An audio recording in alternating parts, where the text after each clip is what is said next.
រឿងចចកនិងកំពឹកាលពីព្រេងនាយមានចចកត្រោកធំមួយ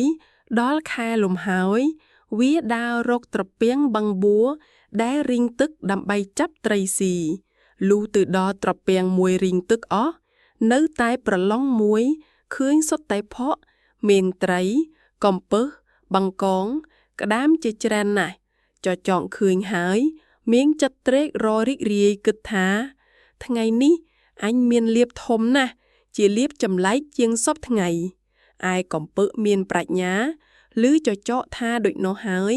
ក៏និយាយលួងលោមចចកថាយើងទាំងអស់គ្នាសុទ្ធតែចំណៃបងចចកឯងទាំងអស់ហើយ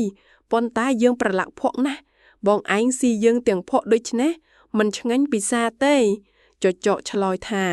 ធ្វើដូចម្ដេចនឹងឆ្ងាញ់ពិសាកំពឹសឆ្លើយថាត្រីបងចចកយកយើងទៅលាងទឹកឲ្យជ្រះស្អាតហើយសឹមស៊ីនោះទើបឆ្ងាញ់ពិសាចចកថាដូចម្ដេចនឹងយកទៅលាងបានបើច្រើនដល់ម្លេះកំពឹសថាបងចចកកុំព្រួយចិត្តខ្ញុំធានាគិតឲ្យបងបានស្រួលប៉ុន្តែត្រូវបងឯងតាមខ្ញុំចចកឆ្លើយឡើងថាបងឯងធួដូចម្ដេចក៏ខ្ញុំតាមទាំងអស់កំពឹសថាធ្វើដូច្នេះចូលបងឯងចូលមកដេកនៅនាវក្នុងភក់នេះហើយយើងរាល់គ្នានឹងបានតោងខំរួមបងឯង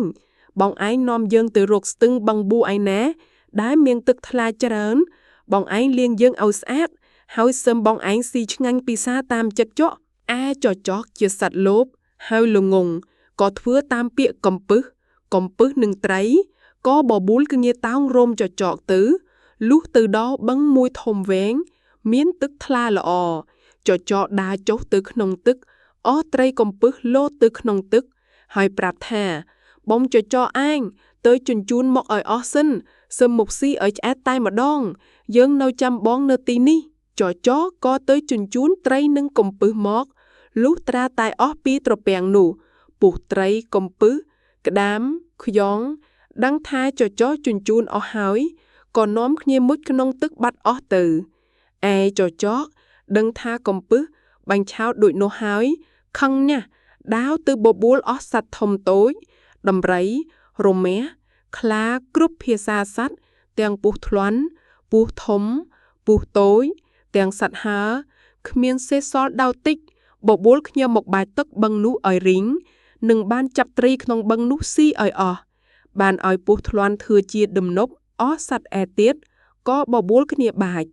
សត្វក្នុងបឹងដឹងថាចចកបបួលគ្នាបាយទឹកឲ្យរីងទាំងបឹងភ័យណាស់ក៏គិតគ្នាថាយើងធ្វើម្ដិតនឹងបានឲ្យសត្វទាំងអស់នេះលេងបាយទឹកកាលនោះត្រីក្រាញ់ឆ្លើយឡើងថាខ្ញុំឮគេនិយាយថាបងសុភាទុនសាយជាអ្នកមានប្រាជ្ញាចេះដោះទុកមនុស្សសត្វផងជាច្រើនណាស់ហើយបើដូច្នេះខ្ញុំនឹងទៅពឹងបងសុភាទុនសាយឲ្យមកជួយដោះទុកអស់យើងពួកត្រីគិតគ្នាហើយក៏ប្រើត្រីក្រាញ់ទៅអញ្ជើញសុភាទុនសាយត្រីក្រាញ់ប្រឹងននៀលទៅលុះដល់ត្រូវថ្ងៃក៏ក្រៀមស្រកាអស់ដល់យប់សុភាទុនសាយចេញមករកស៊ីបានឃើញត្រីក្រាញ់ននៀលដូច្នោះក៏សួរថាបងត្រីក្រាញ់ទៅណាត្រីក្រាញ់ឃើញសុភាទុនសាយហើយមានចិត្តត្រេករណាស់និយាយអង្វរថាបងសុភាទុនសាយអាណិតខ្ញុំត្បិតត្រីទាំងអស់ក្នុងបឹងគេប្រើខ្ញុំមកឲ្យអញ្ជើញសុភាទុនសាយទៅត្បិតឮទាំងសត្វទាំងមនុស្សនិយាយថាបងជាអ្នកមានប្រាជ្ញាចេះដោះទុកមនុស្សសត្វផងជាច្រើនណាស់ហើយបើដូច្នេះបងសុភាទុនសាយអាណិតជួយដោះទុកអស់បងប្អូនខ្ញុំឲ្យបានរួចពីភ័យម្ដងនេះនឹងល្បីកេតស្មួតទៅអស់យើងនឹងតបគុណបងសុភាទុនសាយឯងយើងមិនភ្លេចគុណដរាបនឹងអស់ជីវិតឯទុនសាយឮត្រីក្រាញ់និយាយអង្វរដូចនោះក៏ឆ្លើយថាបងត្រីក្រាញ់ទៅមុនចុះទៅប្រាប់អស់បងប្អូនកុំឲ្យផិតភ័យចាំខ្ញុំជួយដោះឲ្យរួចកុំមានចិត្តបារម្ភឡើយត្រីក្រាញ់ក៏ត្រឡប់ទៅវិញឯទុនសាយលូព្រិចប្រហាមឡើងទៅមាត់បឹងឃើញអស់សត្វកំពុងបាយទឹកក៏យកស្លឹកឈើដែលដង្កូវស៊ីធ្លុះមកធ្វើជាសម្បុត្រហើយស្រែកហៅអស់សត្វទាំងនោះថាណែបងប្អូនទាំងអស់ចាំស្ដាប់ខ្ញុំត្បិតព្រះឥន្ទលោកឲ្យខ្ញុំនាំសម្បុត្រមកប្រាប់គ្រប់គ្នាថាព្រះឥន្ទ លោកមកកិច្ចជើងទ្រុំប្រមុំជើងអកកាប់ក្បាលចចកដកភ្លុកដំរីសាអស់សัตว์ឮថាសម្បត្តិព្រះឥន្ទដូចនោះភ័យណាស់ផ្អោលបោជន់គ្នាពៀនលឿដំរីក្របីរមាស់រម៉ាំងស្ទុះបោទៅជន់លឿពោះធាន់ជាទំនុកដាច់ខ្លួនជា2ជា3កំណាត់ផ្លោយទំនប់លឹកទឹកស្លាប់អស់សត្វទាំងនោះក៏ទៅជាចំណីត្រីវិញតាំងពីថ្ងៃនោះមកអស់សត្វទាំងពួង